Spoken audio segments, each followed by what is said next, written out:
우상 숭배는 사단의 아주 전형적인 전략입니다. 이것은 창세기 3장부터 시작되는 아주 고전적인 그런 전략 중에 하나이고 또 아주 잘 먹히는 전략 중에 하나입니다. 그래서 이제 사단이 쓰는 전략의 대표적인 것이 바로 이 우상 숭배와 그리고 거짓말입니다. 사단은 거짓말을 통하여 사람을 속여서 우상을 숭배하게 만드는 거죠.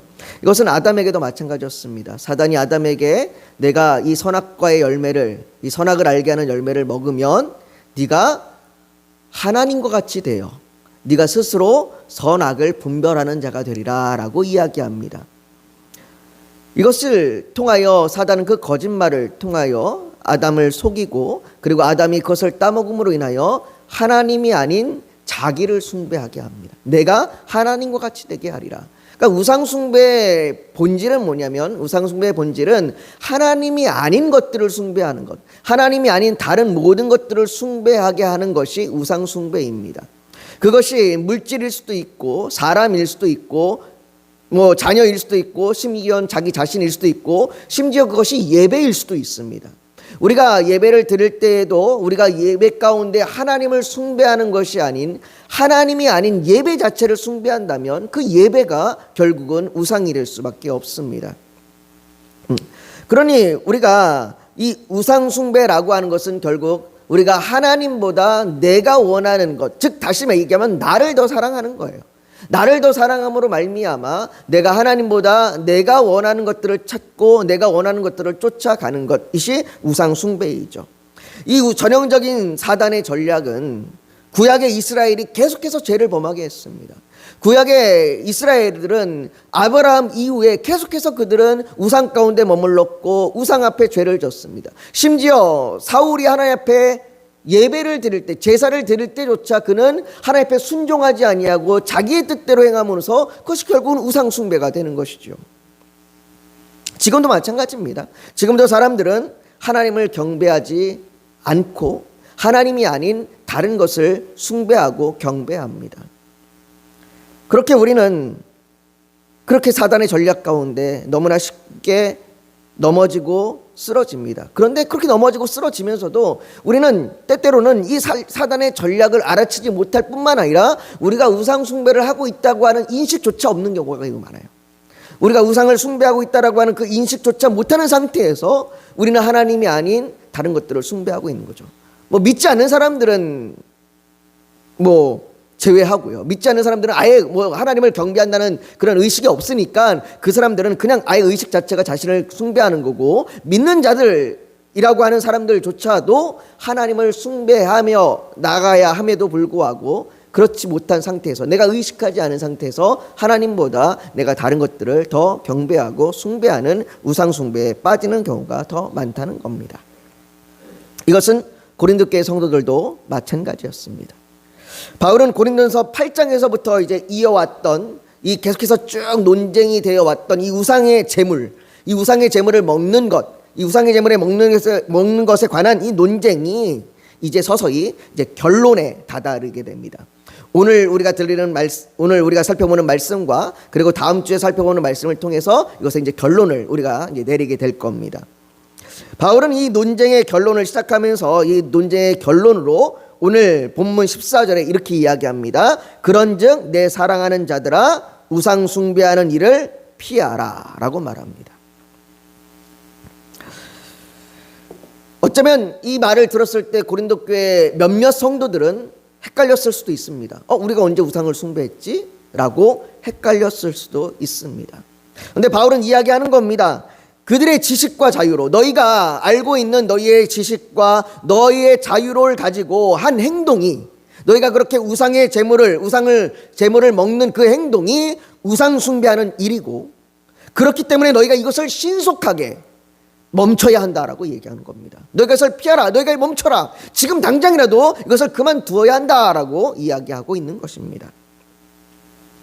그들은 처음에 우상은 세상에 아무것도 아니다, 오직 신은 하나님밖에 없고 다른 신은 아무것도 없고 우상도 아무것도 아니다 라고 그렇게 여기는 그들의 지식으로, 물론 이 지식이 틀린 지식은 아닙니다. 그 지식으로 우상의 제물을 먹는 것이 우상 숭배가 되지 않는다고 그들은 생각했습니다. 그래서 그들은 우상의 제물을 그렇게 자유함으로 먹었습니다. 그런데 바울은 그들의 지식이 단지 자유에 관한 것일 뿐만 아니라 하나님의 백성과의 연합의 관계에서 생각할 때에, 다른 성도들과의 관계에서 생각할 때에 그 지식이 너희가 아는 지식보다 더 깊어질 것이다 라고 얘기합니다. 그리고 그 더 깊어진 지식은 너희가 지금 아는 지식이 얼마나 얕은 지식인지, 그리고 그 지식이 얼마나 너희를 위험하게 할 수 있는지를 이야기합니다. 그들의 지식으로 인해 나타난 우상의 제물을 먹는 그 자유로운 행동이 연약한 자들을 실족하게 하고 넘어지게 하는 그 위험성 안에서 다시 생각해 봐야 한다는 것이죠. 그것을 생각할 때에 주님의 몸된 교회, 이 몸된 교회의 연합을 위하여 개인의 자유와 권리를 바울은 기꺼이 포기할 수 있어야 한다. 그것을 기꺼이 포기하고 헌신된 사랑과 절제가 너희에게 필요하다라고 그렇게 이야기했습니다. 바울은 자신도 그렇게 사명을 감당해 왔다라고 이야기했죠. 바울은 고린도 교회 성도들에게 그것을 너희가 다시 생각해 보라라고 말하는 거예요. 지금까지 내가 했던 이야기들을 너희가 다시 생각해 보라. 그래서 15절에 얘기하는 겁니다. 나는 지혜 있는 자들에게 말함과 같이 하노니 너희는 내가 이르는 말을 스스로 판단하라. 너희가 다시 생각해봐. 너희가 다시 깊게 숙고하며 생각해봐. 너희가 지식이 있다고 말하는 너희가 우상 숭배가 아니라고 생각하면서 자유롭게 우상의 제물을 먹었던 것이 정말로 괜찮았던 건지, 아니면 그게 우상 숭배였는지 다시 판단해 보라는 겁니다. 우상의 제물을 먹는다는 건 단순히 음식물을 먹고 소화시키는 과정을 말하는 것이 아닙니다. 그들은 우상의 제물을 먹기 위하여 신전을 찾아가고 다른 사람들과 함께 식사를 하는 만찬에 참여했습니다. 당시에 이 만찬은 비즈니스와 사교의 장이기도 했습니다. 그래서 사람들에게 이건 중요한 행사이고 중요한 의식이었습니다.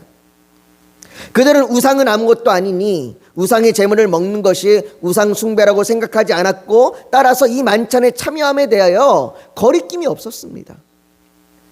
이것에 대하여 크게 죄책감을 느끼거나 불편하지 않았습니다. 물론 연약한 자들은 아직도 그 우상에 대한 그 습관들이 남아 있어서 불편함이 있었지만, 이 지식을 가지고 있다라고 생각하는 사람들은 그것에 대하여 거리낌이 없었습니다.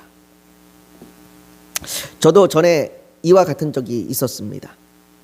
과거에 제가 직장을 다닐 때 직장 동료들과 함께 토요일이면 관악산을 등산했습니다. 과천에서 올라가는 그 등산 코스를 쭉 오르다 보면 정상 가까운 곳에 연주암이라고 하는 절이 있습니다.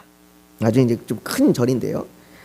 그곳에 점심 때쯤 도착을 하면 공양관이라고 하는 그 식당에서 점심으로 비빔밥을 먹을 수가 있습니다. 일명 절밥이라고 하죠.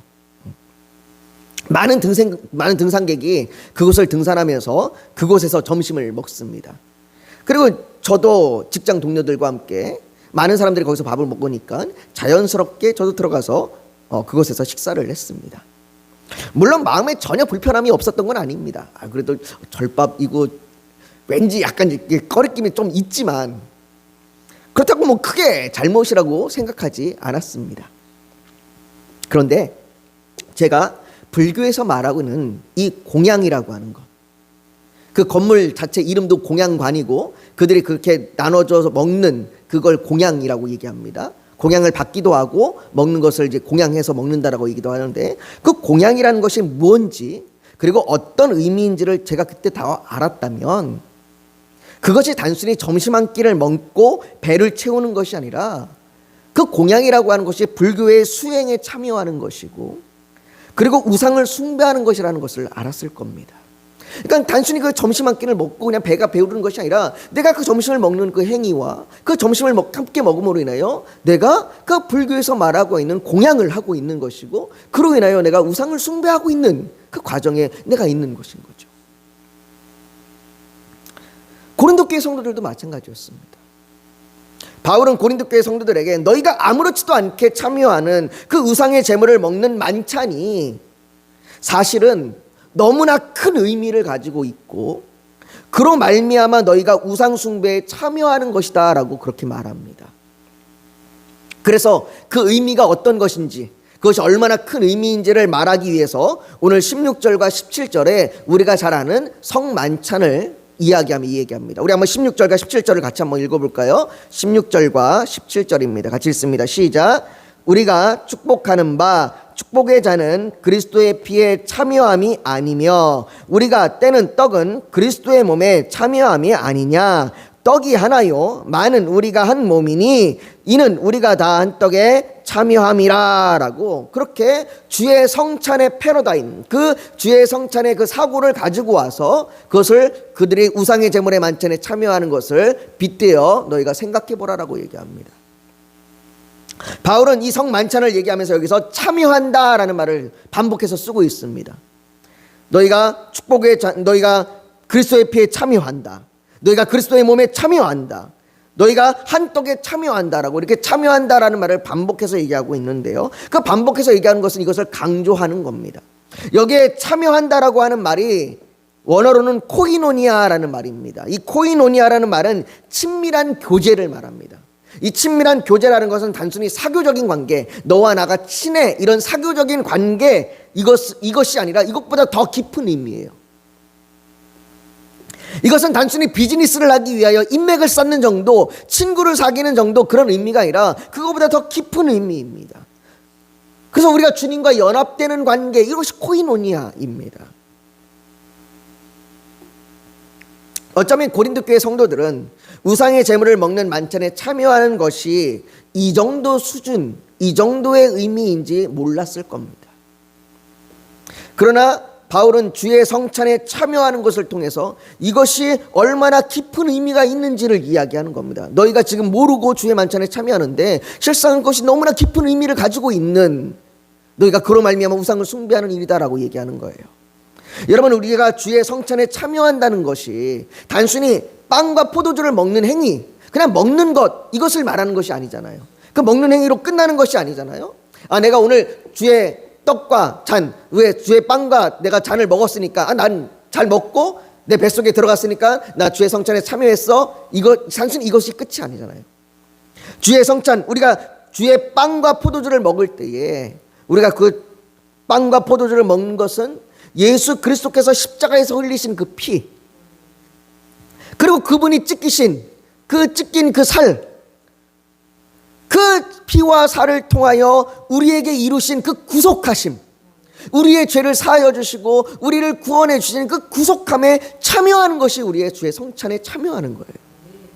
그래서 예수 그리스도의 구속이 과거의 어느 한 시점에 거기에만 적용되는 것이 아니라, 예수님이 십자가에 달리실 그 시점에만 적용되는 것이 아니라 주의 성찬에 참여하는, 주의 믿음으로 주의 성찬에 참여하는 모든 자들이 그 주의 십자가에서 이루신 그 구원에 참여함이 되는 것이잖아요. 그래서 지금도 우리가 주의 성찬에 참여할 때마다, 교회에서 성찬을 할 때마다 우리는 그 성찬을 통하여 내가 주의 그 구속하심에 참여합니다 라고 우리는 고백합니다. 이것처럼 우리가 주의 성찬에 참여한다는 것은 매우 실제적이고 그리고 매우 친밀한 주님과의 연합의 관계에 참여하는 겁니다. 이런 주님과의 그 친밀한 교제는 우리가 주의 성찬에 참여할 때마다 우리가 주님과 언약적 관계가 되었음을 고백하게 합니다. 그래서 예수 그리스도는 우리의 왕이시며 예수 그리스도는 우리의 주이십니다. 나는 주님의 백성이며 나는 주님의 종입니다 라고 우리는 고백합니다. 더 나아가 우리가 주의 성찬에 참여한다는 것은 주님과 나와의 교제에 참여할 뿐만 아니라 우리가 교회에 연합하여 참여합니다. 우리는 주의 몸된 교회예요. 우리는 한 지체가 다 같이 연합한 하나의 교회입니다. 그곳에 참여하는 거죠. 그래서 바울은 오늘 본문 17절에 떡이 하나요 많은 우리가 한 몸이니 우리가 다 한 떡에 참여함이라 라고 말합니다. 다시 말해 우리가 주의 성찬에 참여함으로 우리가 개별적인 존재가 아니라 그냥 나와 주님과의 그냥 단독적인 그냥 이런 존재가 아니라 우리가 한 예배 공동체로, 하나의 공동체로 모여서 함께 하나님을 경배하는 자들, 함께 하나님을 예배하는 자들이라는 것을 우리는 알게 되는 거죠. 이러한 주의 성찬의 패러다임을 적용할 때에, 이것을 우상의 선전에 들어가서 만찬에 참여하여 음식을 먹는 그것에 적용할 때에, 우상은 아무것도 아니니까 우상의 제물을 먹는 것도 아무것도 아니다 라고 그렇게 가볍게 넘길 수 있는 그 문제가 아니라는 겁니다. 이것은 바울이 18절에 육신을 따라 난 이스라엘을 보라, 너희의 조상을 보라, 너희의 조상들을 봤을 때 너희의 조상들이 제물을 먹는 자들이 제단에 참여하는 자들이 아니었냐라고 얘기합니다. 무슨 말이냐면 구약의 제사를 드리고 나면 그 제사에 제물을 드렸던 그 제물을 제사장이 먹고 그리고 그들이 함께 참여하여 화목함으로 먹습니다. 그 제물을 먹음으로 인하여 내가 그 제단에 올려진 그 예배 가운데 내가 참여하는 거예요. 그러니까 먹고 마시는 것이 단순히 그냥 먹고 마시는 것으로 끝나는 것이 아닌, 아무런 의미 없는 것이 아니라 내가 지금 그 예배에, 내가 그 제산에 참여하여 내가 그분을 숭배하며 내가 그분을 경외하고 있다는 거죠. 경배하고 있다는 거예요. 그러니 너희가 우상의 신전에 들어가서 우상의 만찬에 참여하는 것이 너희가 우상의 제사에 참여함이 되는 것이다 라고 그렇게 말하는 겁니다. 그래서 바울은 20절에 무릇 이방인이 제사하는 것은 귀신에게 하는 것이요 하나님께 제사하는 것이 아니니 나는 너희가 귀신과 교제하는 자가 되기를 원하지 아니하노라 라고 말하는 겁니다. 이것이 고린도 교회 성도들이 우상이 아무것도 아닙니다, 하나님은 오직 하나님 한 분밖에 없고 다른 신은 아무것도 아니구니 우상도 아무것도 아니다 라고 하는 말을 부정하는 것은 아닙니다. 바울도 그 말에 동의해요. 우상은 아무것도 아닙니다. 여러분, 우상은 아무것도 아니고 뭐 우상이 능력이 있는 것도 아니고 뭐 우상 앞에 우리가 서 있다고 해서 우리가 뭐 우상으로부터 큰 재난이나 어려움을 당하는 게 아니에요. 분명 하나님만이 주권자시고 분명 하나님만이 우리를 소유 삼으신 분입니다. 그래서 로마서 8장 38절과 39절에 바울은 이야기하기를 내가 확신하노니 사망이나 생명이나 천사들이나 권세자들이나 현재일이나 장래일이나 능력이나 높음이나 깊음이나 다른 어떤 피조물이라도, 그러니까 어떤 것도 우리를 하나님의 사랑에서, 우리 주 예수 그리스도 안에 있는 하나님의 사랑에서 끊을 수 없다라고 얘기합니다. 그 어떤 것도 우리를 하나님의 사랑에서, 하나님의 소유에서 우리를 끊을 수 없어요. 이건 분명한 사실이에요. 우상은 능력이 없고 세상에 어떤 것도 하나님보다 능력이 있는 게 없어요. 그러니까 우리를 그것에서 끊어낼 수는 없습니다. 그런데 사단은요, 그 능력 없고 아무것도 아닌 그것들을 숭배하게 만듭니다. 그리고 그것에 의미를 부여합니다. 여러분, 지금 우리 주변에 얼마나 많은 미신적인 것들이 가득합니까? 그런 미신적인 것들이 사실 아무것도 아니거든요. 그 미신적인 것들이 능력이 있는 것도 아니고 아무것도 아니에요. 무슨 의미가 있는 것도 아니고 아무것도 아니에요.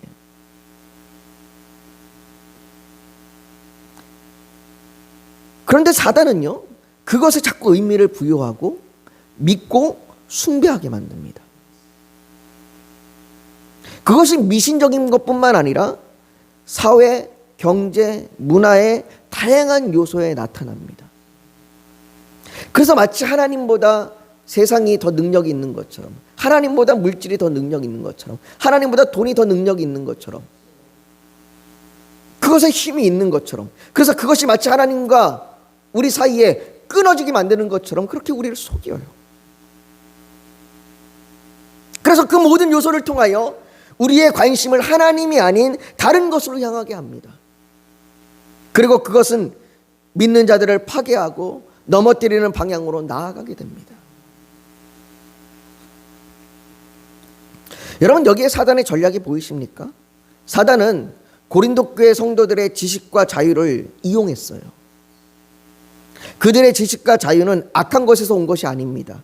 그들의 지식과 자유는 복음으로 인하여 나타난 겁니다. 그러나 그것이 하나님을 경배하는 것으로 나가지 않을 때 사단은 그것을 이용해요. 그래서 하나님이 아닌 자신을 숭배하게 만드는 겁니다. 이것은 우리도 마찬가지입니다. 세상은 너무나 빨리 변화되고 있어요. 이제는 교회 안에서도 이런 세상의 빠른 변화를 어떻게 도입하고 어떻게 적용하는지에 대한 많은 논의들이 있습니다. 요즘 AI 시대라 그래서 AI의 발달이 정말 놀라울 정도로 너무나 빠르게 변하고 있습니다. 세상의 가치관도 너무나 빨리 변하고 있습니다. 세상의 가치관이 너무나 빨리 변해서 이제는 교회 안에서 세대들이 너무나 달라요. 너무나 세대가 다르고 너무나 가치관이 다 달라요. 우리는 이런 세상에 달라지는 문화에 어쩌면 아무런 의식도 하지 못한 채 그냥 함께 참여하고 있습니다. 그냥 세상이 변하니까 변하는 대로 따라가고, 세상의 문화가 달라지니까 달라지는 대로 따라가고, 세상의 가치관이 달라지니까 달라지는 대로 우리가 적응하며 따라가고 있습니다. 그래서 우리가 마치 이 문화에 막 따라가고 휩쓸려 가는 것이 그냥 이방의 그 만찬에 참여해서 자연스럽게 그 음식을 먹으면서 뭐 세상 문화든 이방의 만찬이든 뭐 아무것도 아니다라고 그렇게 그냥 쉽게 넘어가면서 아무렇게 의식하지 않고 넘어갈 수 있습니다. 그러나 그렇게 의식하지 않고 아무렇게 넘어가는 것 가운데 사단은 계속해서 우리를 그 의식 안에, 그 문화 안에 잠재시키고 하나님이 아닌 다른 것들을 숭배하게 만드는 것이죠.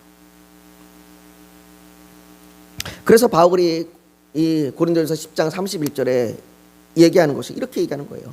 그런즉 너희가 먹든지 마시든지 무엇을 하든지 다 하나님의 영광을 위하여 하라. 여러분, 우리가 하나님의 영광을 위하여 하지 않으면 우리는 하나님이 아닌 다른 것을 숭배하게 합니다. 그것이 악한 일이 되었든 아니면 선한 일이 되었든 아니면 우리가 예배가 되었든 뭐든지 마찬가지로 하나님의 영광이 아니면 우리는 그것이 우상 숭배가 될 수 있다는 겁니다. 그러니 우리가 우리의 삶에서 이것을 놓치지 말아야 합니다. 우리가 우리의 삶에서 그저 하나님의 영광을 위하여 살아가지 않은 모든 것들을 그냥 아무런 의식 없이 지나가는 모든 것들이 자칫 우리가 하나님이 아닌 우상을 숭배하게 하는, 나를 숭배하게 하는 일이 될 수 있다라고 하는 것을 놓치지 말아야 됩니다. 우리는 오직 하나님의 영광을 위하여 주님을 경배하고 주님을 예배하고 주님을 높이는 일을 위하여 우리가 때로는 우리의 자유를 포기할 수도 있고 우리의 권리를 내릴 수도 있고 우리가 믿음으로 우리가 끊고 나아가며 피하며 우리가 오직 주님 앞에 영광을 돌리며 살아가야 될 줄 믿습니다. 우리가 오늘 이것을 위하여 좀 같이 기도했으면 좋겠습니다. 우리가 오늘 주님 앞에 기도할 때에 하나님, 내가 이 세상의 빠른 변화 가운데 또 이 세상의 문화 가운데 내가 의식하지도 못하고 하나님이 아닌 다른 것들을 내가 높이는, 하나님보다 내가 나를 높이는 일에 내가 빠져들 수도 모르겠습니다. 하나님, 내가 그런 사단의 전략 가운데 넘어지지 아니하도록 내가 오직 하나님 앞에 하나님을 경배하며 나아갈 수 있도록 나를 붙드시고 나를 도와주시옵소서. 주님의 그 놀라운 복음의 능력으로 말미암아 주님이 우리에게 그 우상에서부터 하나님을 경배하게 하십니다. 그것이 구원의 능력이고 그것이 구원의 효과입니다. 그것에 우리가 동참할 수 있도록, 그것에 우리가 주님 앞에 나아가서 하나님을 경배할 수 있도록 우리를 인도해 달라고 우리 시간 같이 주여 한번 부르짖고 같이 기도하며 나아가기 원합니다. 같이 기도하겠습니다. 거룩하신 아버지 하나님, 우리가 하나님보다 다른 것을 더 섬기고 하나님보다 다른 것을 사랑하는 그 우상에 빠지지 않겠습니다. 아버지 하나님, 사단의 전략 가운데 넘어지지 않겠습니다. 아버지, 우리가 의식하지 못한 채 정말로 이 사회와 문화 가운데 우리가 휩쓸려가지 않겠습니다. 아버지 하나님, 간절히 원하오니 아버지 하나님을 영화롭게 하는 일, 하나님 앞에 영광 돌리는 일 외에 아버지 하나님 우리가 다른 것에 넘어지지 않겠습니다. 아버지, 그 주의 복음의 능력으로, 주님의 그 구원의 능력으로 우리가 그렇게 설 수 있도록 우리에게 힘과 능력을 더하여 주시옵소서. 아버지 하나님, 또한 우리 교회를 붙들으셔서 우리 교회가 주께 연합하여 함께 오직 주께만 영광 돌리는, 주께만 예배하는 교회가 되게 하여 주시옵시고, 아버지, 주의 전에 모여드는 한 사람 한 사람, 주께서 부르시는 그 한 사람 한 사람이 함께 모여 그렇게 예배하게 하여 주시옵소서. 또한 아버지 하나님, 우리 성도들 어떠한 경우에도 흔들리지 아니하도록 믿음을 주시길 원합니다. 아버지, 세상의 사회와 문화 가운데, 세상의 아버지 그 방법과 세상의 이치 가운데 넘어지지 않게 하여 주시옵소서. 아버지 하나님이요, 오직 주께서 믿음을 더하여 주셔서 주만 바라보며 나아가게 하여 주길 원합니다. 믿음이 없을 때 믿음을 구하여 오직 그 믿음으로 말미암아 우리가 좋은 열매 맺는, 성령의 열매를 맺는 수의 성도들 되게 하여 주시옵소서. 선교사님들에게 힘을 주시고 그 선교사님들을 통하여 그 나라의 복음이 전해지게 하여 주시옵소서. 또한 아버지 하나님, 우리 성도들 각자의 기도 제목들이 있습니다. 아버지 하나님, 그 기도 제목들이 하나님 앞에 올려질 때에 그 기도 제목들이 하나님의 뜻이 되어 이 땅 가운데 하늘의 뜻이 임하게 하여 주시옵소서. 아버지 하나님, 우리의 기도가 우리의 원함을 구하는 것이 아니라 하늘의 뜻을 구하는 기도가 되게 하여 주시옵시고, 우리가 기도할 때 그 뜻이 아버지 하나님 이 땅 가운데 온전히 이루어지게 하여 주시옵소서. 아버지 하나님이요, 우리를 날마다 새롭게 하여 주시고 우리가 날마다 주의 은혜 안에 머물게 하여 주시옵소서. 우리에게 그 놀라운 은혜를 주실 줄 믿으며 예수님의 이름으로 기도하옵나이다. 아멘.